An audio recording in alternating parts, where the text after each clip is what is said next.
So the next thing we can do with the fact that the slope of the tangent at a equals 1 for y equals x squared, that slope of the tangent is 2.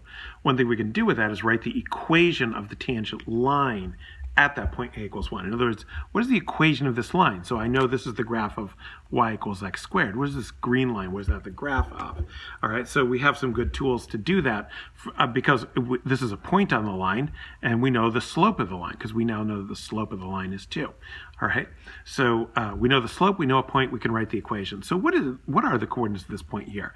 Well, in general, the coordinates are going to be the point a, f of a. So in this case, that's the point 1 squared. I feel like you really think you're helping right now. You're really not. He thinks he's helping, though. I think you're helping, Fela. I want to do calculus too. Okay. Cat antics. The point 1 squared, or we could just say 1, right? So that's my point. So you probably, so there are a lot of different equations for a line. So a really useful one for calculus is going to be y minus y1 equals mx minus x1. That's called the point slope form of a line. When I'm teaching algebra in Algebra 2, I actually don't use it very much. It's not that useful. You could do everything with y equals mx plus b. However, in calculus, we're typically going to have this situation where I know a point and a slope, and I don't know what the y-intercept is. So rather than go through a bunch of histrionics trying to calculate the y-intercept, I'll just say, here's my x1, y1, here's my slope. We're going to plug those things into here, and then I get that the equation is y minus 1 equals 2x minus 1. So also, we're often just going to leave the equation there, leave it in point slope form. However, if we ever want to graph it, then we're going to need to solve this for y. So you can pretty easily get that y equals 2x minus 1, and then we'd use that to graph. But really, either of these are acceptable statements for the equation of the tangent line at the point y equals 1. Now, let's look at some pictures. All right, so here's our friend y equals x squared. All right, so what we just said is the equation of the tangent line is y equals 2x minus 1. That's what we say is the equation of the tangent line. All right, so here's y equals 2x minus 1 right there. And this is what it means that we have a tangent line, right?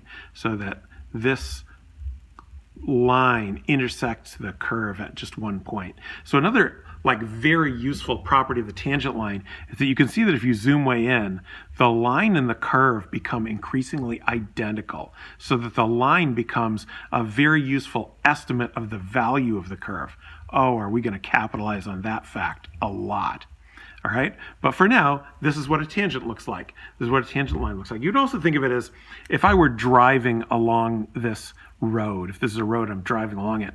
The tangent line tells me my instantaneous direction of travel at that instant when x equals 1. All right, okay, so that's getting the equation of the tangent line, right? Let's look at some other values. What if I want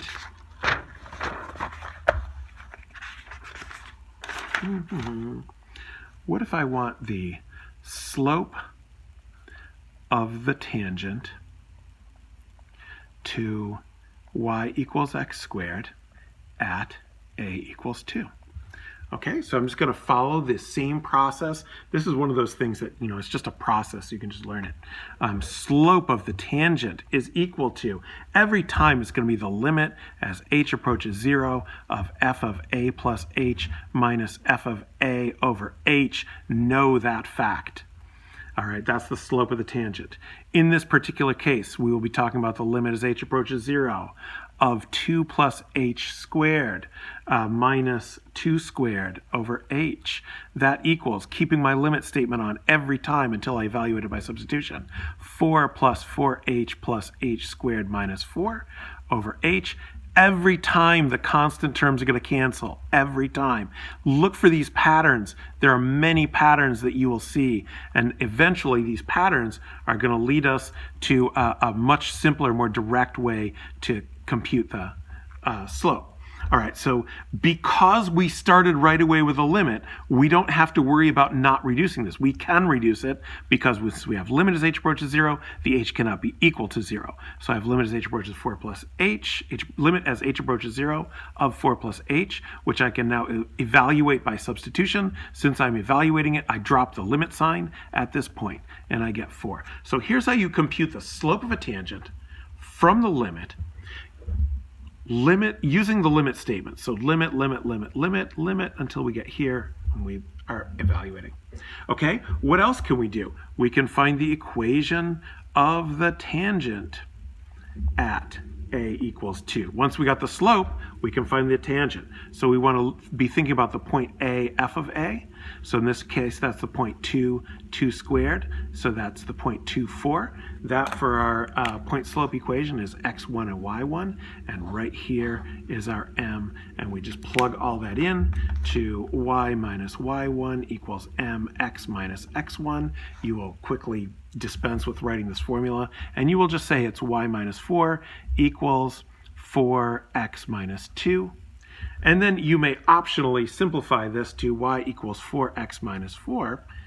The reason I want to simplify it is because you have to get things in terms of y equals if you want to graph them. All right?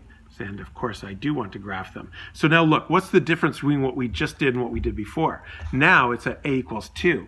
Here's our equation of the tangent line at a equals 1. See, here's 1 right there, and that's where the point is tangent. We just found the equation 4x minus 4. Here's 4x minus 4 right here.